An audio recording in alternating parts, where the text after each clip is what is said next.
Micro ya dernier virage aligne monga na partie à Bruxelles tomoni bino awa ebele ba peuple mokonzi yo poza awa na kati message ino pesa bana Congo bana poto ya diaspora na Rwanda message na biso na bana ba congolais onyo sabengami ba congolais tozo sala marche na loyenge te toza ba droguer te toza ba fumer de chanvre te mais tozo sala marche pona koyebisa Janine Mabunda que azali incompétente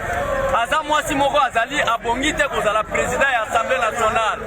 Pourquoi tu le dis bongo? Parce que l'article 100 de la Constitution est définir le rôle de l'Assemblée nationale. Vote, il y a la loi, contrôle, il y a le gouvernement, il y a l'entreprise publique et ce qui est. Mais l'ordonnance, tant que Kabila est président de la Moga Oyo, discours n'est pas débat, l'ordonnance n'est pas sujet à débattre.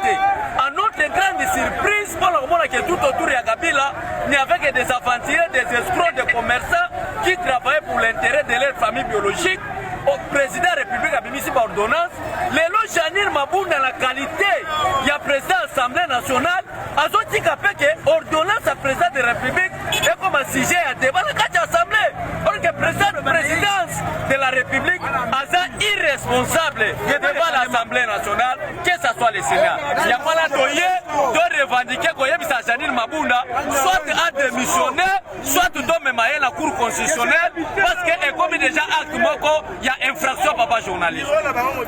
Des journalistes sont encore zoloba, président inconscient. Et non, député, mon président de l'inconscient, il faut aller. Toza na bango ya ngone toye awatake peuple to soutenir président na biso fati avant que je na ouais à la police il y a le fils de chef de la nation te so va continuer to ya ti la porte ndaku na ye yeba na bango chaque jour 10 na to ya avant que les vacances to na bango qui sous to ya mbalo la porte ndaku na yo biso to balo yeba chaque message le message yokani mutaka message roloba Congo boza connecté na mokili mobimba diaspora à partir des médias ya dernier virage za ko mettre à partir à Bruxelles souci na biso eza ke ba député wana baza la pena respect boso chef de l'état ceux qui ba zongi tous malobo ba uti ko ba buzo bona to yebi bango bien to ça l'opération to yebi ndako fo baza la police baza na respect wana biso peuple congolais to zo bongo bona ko soutenir chef de l'état Félix Tshisekedi Antoine Tshilombo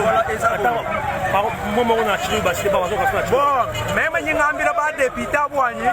bena machemu bigala buva bimpa bigala ngi weke shakumpala kwa mfumu wa ditungu etu bumva kabiji bo baru shanu wote jabwe ji benza kabijeji wakati wa kuita bato ni twenza nabu wazu bamanye kumbanze abo waji wotaje lungya mukabila wa muti segeje ekubwa tutwenza nabu tikala musango to ajinde ke kubambira bamwana tutwenza operation to ebinda bigala ngi kanemu ngi weke shakumpala kwa mfumu wa ditungu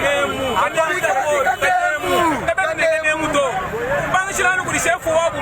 mabundu ni mabunda kene ne kanemu do ifa yikale ne kanemu kwani president bebe mushile mwabo mumeba yose ye mwana kimwa mumampundu wabo bikale ne kanemu cha kumpana para kushile mandomba kwani bene kusasa bikale ne kanemu eyowa twasakidila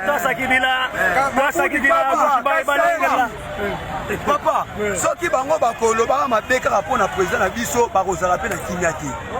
biso tokotika koyemba te tokobana soki etina baporte ya ndako na bango